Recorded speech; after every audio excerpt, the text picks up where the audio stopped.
अच्छा, अब हम देखेंगे वोल्टेज ड्रॉप कैलकुलेशन मेथड।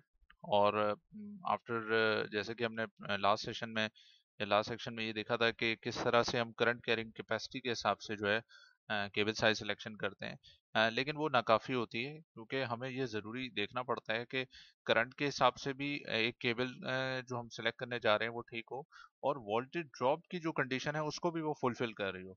अगर ये केबल जो है करंट कैरिंग कैपेसिटी को तो फुलफिल कर रही है, लेकिन वोल्टेज ड्रॉप कैलकुलेशन जब हम उसके ऊपर निकालते हैं उस साइज के ऊपर, तो वो ज़्यादा आ जाता है।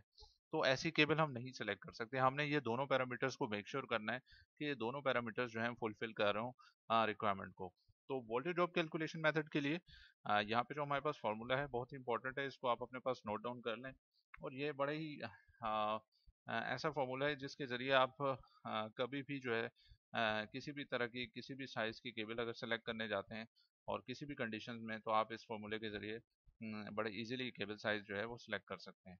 तो v d is equals to milli volt ampere per meter multiply by length multiply by current divide by 1000। ये है वोल्टेज ड्रॉप का फॉर्मूला, जिसमें v d is equal to voltage drop है, milli volt per ampere per meter की value है, चाहे हमें chart से मिल जाएगी या टेबल से मिलेगी, और एल जो है वो लेंथ ऑफ द केबल होगी या कंडक्टर होगी, और I is the full load current. अच्छा, अगर इसी फॉर्मूले को हम परसेंटेज में कर दें, तो सिंपली हमने कुछ भी नहीं करना। हमारे पास जो भी वोल्टेज ड्रॉप की वैल्यू आएगी उसको हम लाइन वोल्टेज से डिवाइड करेंगे और मल्टीप्लाई बाय 100 कर देंगे, तो हमें पता चल जाएगा कि कितना वोल्टेज ड्रॉप हुआ है इन परसेंटेज। तो what is again voltage drop milli volt per ampere per metre, length of the cable जो है वो लेंथ से मेजर होगी, लेंथ डोनेट कर रहे हैं, और देन फुल लोड करंट जो है वो आई है, और बी लाइन जो है वो लाइन वोल्टेज है इसमें। अच्छा, एज पर आईसी स्टैंडर्ड ये हमें देखना होगा कि जो voltage drop allowable voltage drop है एज पर आईसी स्टैंडर्ड, वो कहता है कि 2.5% का जो है वोल्टेज ड्रॉप होना चाहिए। इससे अगर ज़्यादा होता है तो वो according to the IEC standard जो है वो केबल जो है वो ठीक नहीं होगी। बहरहाल ऑन सर्टेन कंडीशंस लोग जो है 3%, 4% और 5% तक भी वोल्टेज ड्रॉप की वैल्यूज जो है वो एक्सेप्ट करते हैं। लेकिन आई वुड सजेस्ट कि आप 2.5% ही पर इस टाइम जो है अपनी कैलकुलेशंस करें, ताकि आप मेक श्योर कर सकें आप एक राइट केबल साइज जो है वो सिलेक्ट करें। चलें आगे चलते हैं अब, और हम नेक्स्ट स्लाइड पे ये देखते हैं कि किस तरह से हम इस फॉर्मूलाज के थ्रू वोल्टेज ड्रॉप कैलकुलेशंस करते हैं और केबल साइज मालूम करते हैं।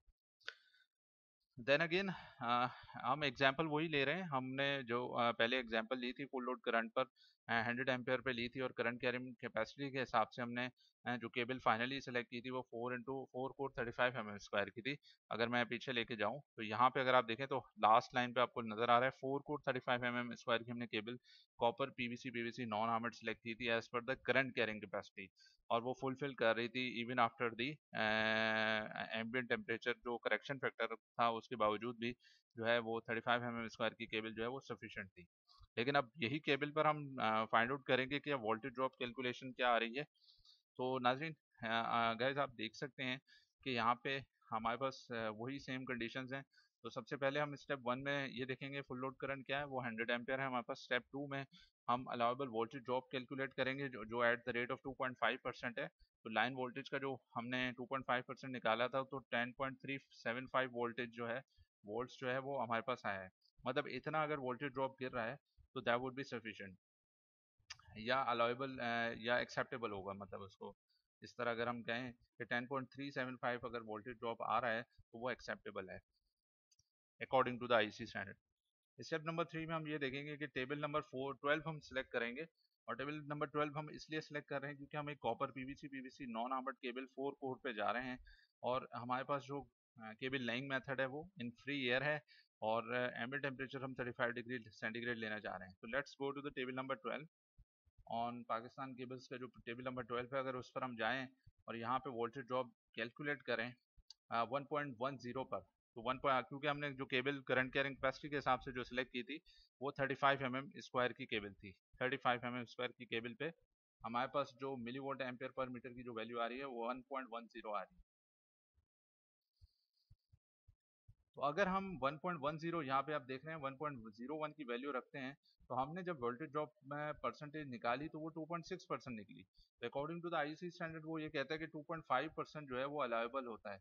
तो यहाँ पे थोड़ी सी हमारी वोल्टेज ड्रॉप की जो वैल्यू है वो ऊपर जा रही थी। एनी हाउ इस सर्टेन कंडीशन के ऊपर हम 2.6% भी एक्सेप्टेबल है मेरे हिसाब से। लेकिन अगर हम आईसी स्टैंडर्ड को फॉलो करें तो हम इस केबल को नहीं सिलेक्ट कर सकते, और हम जाएंगे नेक्स्ट अवेलेबल साइज पर, और नेक्स्ट अवेलेबल साइज हमारे पास जो आ रहा है केबल चार्ट पर वो 50 mm स्क्वायर की केबल है, और जिस पर हमारे पास milli volt per ampere per meter की जो वैल्यू है 0.81 है। तो अब हम 0.81 के साथ जब कैलकुलेशन करते हैं और फॉर्मूलाज डालते हैं, लेंथ हम 100 मीटर डालते हैं और एम्पेयर्स हमारे पास 100 एम्पेयर्स हैं, करंट हमारे पास 100 एम्पेयर है, लाइन वोल्टेज 415 वोल्ट है, और इसके हिसाब से जब हम वोल्टेज ड्रॉप परसेंटेज निकालते हैं तो 1.95% आती है। दैट मीन्स के 4 को 50 mm स्क्वायर की केबल जो है वो according to the voltage drop percent condition भी वो सफिशिएंट कर रही है, और वो सफिशिएंट होगी फॉर 100 एम्पेयर की जो फुल लोड करंट है उसके लिए। तो क्या सूरत यार हमारे पास निकली ये है कि 4 core 50 mm square copper PVC non armoured is sufficient to carry 100 ampere after applying derating factor. अच्छा, डी रेटिंग फैक्टर हम इस तरह अप्लाई करेंगे कि हमारे पास जो इस केबल पर जो अगर कैलकुलेट करें हम पीछे अगर हम जाएं यहाँ पर, तो 50 mm स्क्वायर पर जो हमारे पास केबल रेटिंग एम्पेयर रेटिंग आ रही है वो तकरीबन 153 एम्पेयर है। तो जब 153 एम्पेयर पे हम इसके ऊपर हम कैलकुलेशन करते हैं तो हमारे पास अगर आप देखें तो ये 0.94 का अगर हम डी रेटिंग फैक्टर लगाते हैं तो 143.82 एम्पेयर आ जाते हैं। यहाँ पे आप देख रहे हैं 143.82 एम्पेयर। 143.82 एम्पेयर अगेन सफिशिएंट है according to the full load current. हमारे पास जो है 100 एम्पेयर हमें चाहिए थे, और हमारे पास 50 mm स्क्वायर की केबल अगर हम यूज करते हैं तो वोल्टेज ड्रॉप हमारे पास 1.95% आ रहा है अकॉर्डिंग टू 2.5% अगर हम वोल्टेज ड्रॉप रखते हैं उसके हिसाब से। और हमारे पास जो अगर एम्बिएंट टेम्परेचर हमारे पास 35 डिग्री है तो उसके हिसाब से हमारा जो एम्पेयर है वो 143.28 आ रहा है, 143.82 आ रहा है। तो दैट मीन्स कि ये केबल सफिशिएंट होगी। ओके गाइज, अब हम नेक्स्ट आगे चलते हैं, और अब हम एक और वे से हम इस केबल साइजिंग को मेजर करते हैं। और दूसरा तरीका ये है कि हम मिली वोल्ट की वैल्यू पहले निकालें। It's sort of a reverse calculation. जिस तरह एक स्टैंडर्ड वे में तो हम ये करते हैं कि हम सबसे पहले करंट कैरिंग कैपेसिटी निकालते हैं, और करंट कैरिंग कैपेसिटी अगर फुलफिल कर रही है तो फिर हम वोल्टेज ड्रॉप की कंडीशन चेक करते हैं, और वोल्टेज ड्रॉप की कंडीशन अगर फुलफिल हो रही होती है तो हम उस केबल साइज को जो है वो एक्सेप्ट कर लेते हैं। अदरवाइज हम नेक्स्ट अवेलेबल साइज चेक करते हैं जो वोल्टेज ड्रॉप हमारा 2.5% से कम दे रहा हो। तो यहाँ पे हम ऑपोजिट रिवर्स कैलकुलेशन करेंगे और मिली वोल्ट की वैल्यू पहले निकालेंगे। तो वीडी हमारे पास यहाँ पे क्योंकि हम वोल्टेज ड्रॉप निकालना चाह रहे हैं तो 2.5% हम रखना चाह रहे हैं, तो उसके हिसाब से हमारे पास 10.375 का वोल्टेज ड्रॉप आ रहा है। लेंथ हमारे पास अगेन 100 मीटर है, और एम्पेयर्स हमारे पास 100 एम्पेयर्स है, मतलब करंट हमारे पास 100 एम्पेयर है। तो मिली वोल्ट एम्पेयर की वैल्यू हमारे पास आई 1.0375। अगर हम इस फॉर्मूले पे लगाएं तो 1.03 हमने सेम पुराने वीडी वाले फॉर्मूले को रीअरेंज किया है यहाँ पे। अगर आप पीछे जाएं तो यही फॉर्मूला हमने यूज किया है बेसिकली, खाली हमने इसको रीअरेंज किया है, और रीअरेंज करने के बाद हम मिली वोल्ट एम्पेयर की जो है वैल्यूज यहाँ पे निकालेंगे, और वो आ रही है 1.0375। अगर हम 1.0375 को चेक करें टेबल पे जाके, जी हाँ, वोल्टेज ड्रॉप की टेबल पे अगर हम चेक करें तो 1.0375 जो वैल्यू है वो इन दो वैल्यूज के दरमियान आ रही है, मतलब 1.10 और 0.81 के दरमियान जो है कहीं फॉल करेगी 1.01 की वैल्यू। तो अगर ऐसी कंडीशन होगी तो इसका मतलब ये होगा कि हम जो हाईएस्ट अवेलेबल साइज है केबल का हम वो उसके ऊपर जाएंगे, यानी 0.81 के दरमियान ये 1.01 फॉल कर रहा है। हमारी जो वैल्यू आ रही है 1.0375, ये बेसिकली फॉल कर रही है 0.81 और 1.10 के दरमियान। तो हम 50 mm स्क्वायर की केबल सेलेक्ट कर लेंगे। अगर ये वैल्यू फॉल कर रही होती 0.57 और 0.81 के दरमियान तो हम 70 mm की केबल जो है 70 mm स्क्वायर की केबल सेलेक्ट करते हैं। आई होप कि आप ये समझ गए होंगे इस चीज़ को। तो यहाँ पे हम 4 core 50 mm square copper PVC non armoured is sufficient suitable as it carries 153 ampere which is above the full load current capacity. Moreover, after applying the derating factor of ambient temperature at 35 degree, that is 0.94, the cable will still carry 143.82 amperes, so which is above the full load current.